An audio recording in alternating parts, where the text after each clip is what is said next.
जिसे बर्बाद करने की चाहत थी, वो एक गलत और थोपे गए युद्ध को लड़ते ही खाड़ी का शेर बनकर उभर गया।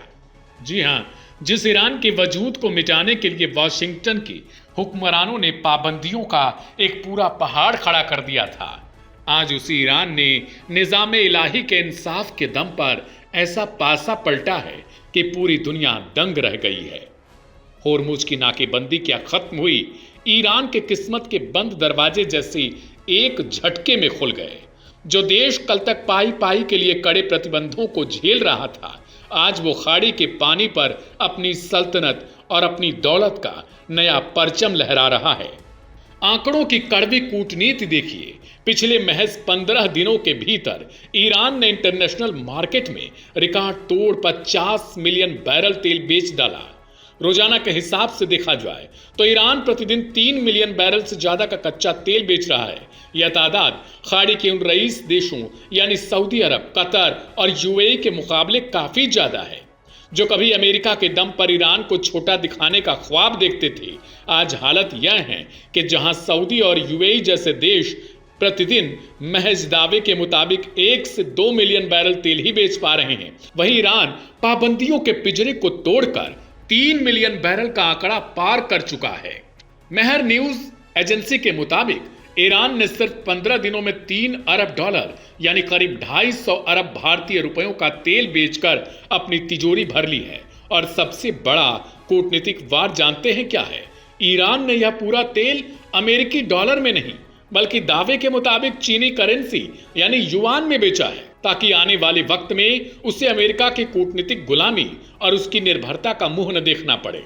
फिलहाल ईरान उस तेल को बाजार में उतार रहा है जो पहले से उसके विशाल टैंकरों में महफूज और अपलोड था। इस पूरे खेल का केंद्र बना है खार्ग आइलैंड, जो होर्मुज के पास स्थित ईरान का सबसे अहम और रणनीतिक तेल टर्मिनल है। लेकिन यह तेल इतनी तेजी से बिक कैसे रहा है? समाचार एजेंसी रॉयटर्स की एक खुफिया रिपोर्ट बताती है कि ईरान ने इसके लिए बिचौलियों का एक ऐसा सीक्रेट चक्रव्यूह तैयार किया जिसके आगे अमेरिकी पाबंदियां धरी की धरी रह गईं। ईरान के बिचौलिए एशियाई देशों की बड़ी बड़ी तेल कंपनियों से सीधा राबता यानी संपर्क कर रही हैं। ईरान का वादा साफ है, अंतरराष्ट्रीय मार्केट से सीधे $5 कम में तेल हासिल करो। जहां ग्लोबल मार्केट में कच्चे तेल की कीमत लगभग $76 प्रति बैरल के आसपास थी, वहीं ईरान महज $70 प्रति बैरल में तेल देकर एशियाई बाजार पर कब्जा कर रहा है। डील के तहत ईरान को अस्थायी तौर पर सिर्फ 60 दिनों के लिए तेल बेचने की यह खास छूट मिली है। इसलिए ईरान इन 60 दिनों के एक एक सेकंड का इस्तेमाल करके अपनी माली हालत माने आर्थिक स्थिति को फौलादी बनाने में जुट गया है। अमेरिकी प्रतिबंधों से पहले जहां ओपेक नियमों के तहत ईरान को 4 मिलियन और सऊदी को 9 मिलियन बैरल तेल बेचने की छूट थी, आज पासा पूरी तरह पलट चुका है। जिसे मिटाने के लिए जंग थोपी गई, वो आज डॉलर को लात मारकर अपनी शर्तों पर दुनिया को तेल बेच रहा है। साफ है कि खाड़ी के इस विसात पर सुल्तान बदल चुका है और उसका नाम है ईरान।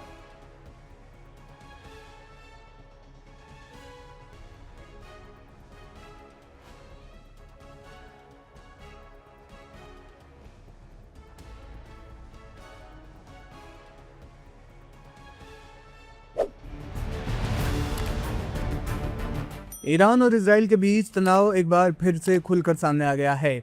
हालिया बयानबाजी ने पश्चिमी एशिया में नए टकराव की आशंका बढ़ा दी है।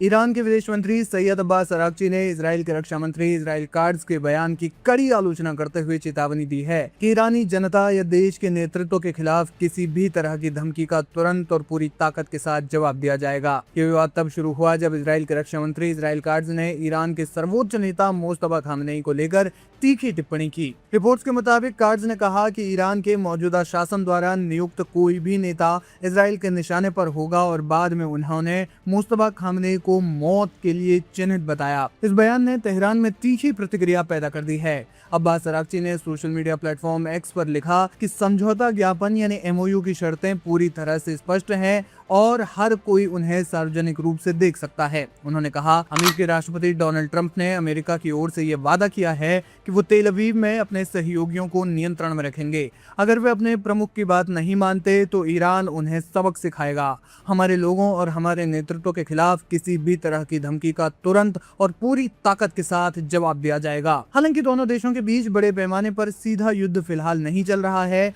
लेकिन हालात बेहद तनावपूर्ण बने हुए हैं।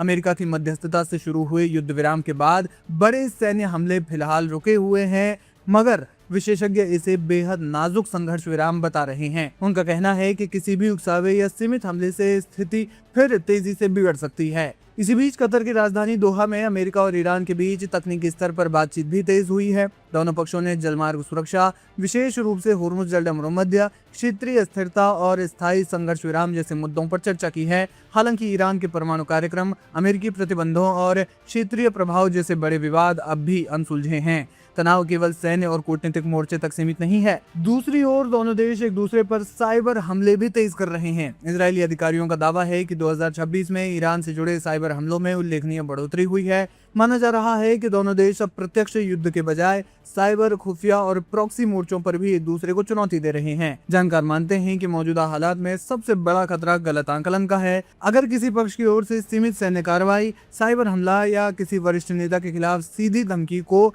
दूसरे पक्ष ने बड़े खतरे के रूप में लिया तो संघर्ष तेजी से व्यापक रूप ले सकता है। फिलहाल अमेरिका और क्षेत्रीय देश तनाव कम करने की कोशिश कर रहे हैं, लेकिन ईरान और इजराइल के नेताओं के तीखे बयानों से साफ है कि दोनों देशों के बीच अविश्वास अब भी गहराया हुआ है। कुल मिलाकर पश्चिमी एशिया में फिलहाल गोलियां भले कम चल रही हो, लेकिन बयानबाजी, कूटनीतिक दबाव और रणनीतिक मुकाबला लगातार तेज होता जा रहा है। यही वजह है कि दुनिया की नजरें अब तेहरान, तेल अवीव और वाशिंगटन के अगले कदम पर टिकी हैं।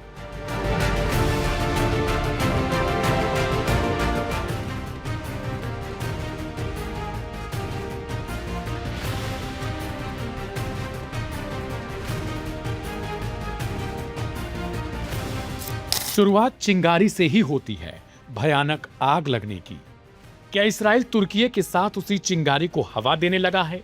तुर्की इन दिनों इसराइल पर आग बबूला है और नेतन्याहू शायद एक नई जंग की इबारत लिखने लगे हैं। दुनिया सोच रही थी कि गजा और लेबनान के मोर्चे पर उलझा इसराइल थम जाएगा, लेकिन बेंजामिन नेतन्याहू ने तुर्की के राष्ट्रपति रेसिप तैयप एर्दोआन पर जो तीखा हमला बोला है, उसने पूरी दुनिया को सन्न कर दिया है। नेतन्याहू ने सीधे एर्दोआन को चेतावनी दे दी है कि वो अपनी औकात और इतिहास न भूलें। लेकिन इस दुश्मनी की जहरीली शुरुआत आज नहीं हुई। आपको याद होगा एर्दोआन का वो बयान जिसने इसराइल के सीने में तीर की तरह चुभन पैदा की थी। एर्दोआन ने खुलेआम हुंकार भरी थी कि वे इसराइल को नष्ट करना चाहते हैं और फिर से यरूशलेम और पवित्र अल-अक्सा मस्जिद पर नियंत्रण हासिल करना चाहते हैं। एर्दोआन ने अल-अक्सा की आजादी का नारा बुलंद किया था और खुद को मुस्लिम उम्मा का खलीफा साबित करने के लिए इसराइल के खात्मे की बातें कही थीं। यही वो बयान था जिसने नेतन्याहू को अंदर तक हिला दिया था और इसराइल इस अपमान को भुला नहीं था। वो बस सही वक्त के इंतजार में था और अब नेतन्याहू ने चुन चुन कर बदला लिया है। नेतन्याहू ने एर्दोआन के यरूशलेम नियंत्रण वाले ख्वाब की धज्जियां उड़ाते हुए कहा, मुझे लगता है कि वे भूल गए हैं उस्मानी यानी ऑटोमन शासन के 400 साल अब समाप्त हो चुके हैं। आज एक मजबूत इसराइल मौजूद है। नेतन्याहू यही नहीं रुके, उन्होंने एर्दोआन को सीधे शब्दों में औकात याद दिलाते हुए धमकी दे डाली। उन्हें शांत हो जाना चाहिए। हम किसी भी अपने अस्तित्व या अपनी सुरक्षा को खतरे में डालने की अनुमति नहीं देंगे और मुझे लगता है कि हमने दिखा दिया है कि हम क्या करने में सक्षम हैं। इस बयान से नेतन्याहू ने साफ कर दिया कि आज का इसराइल 19वीं सदी का कमजोर फिलिस्तीन इलाका नहीं है, बल्कि एक परमाणु संपन्न आधुनिक महाशक्ति है। ऐसा इसराइल समर्थकों का कहना है। लेकिन यह जंग सिर्फ बयानों तक सीमित नहीं है, क्योंकि तुर्की भी कोई मामूली देश नहीं है। इसके पीछे एक नया और बड़ा जियोपॉलिटिकल गेम है।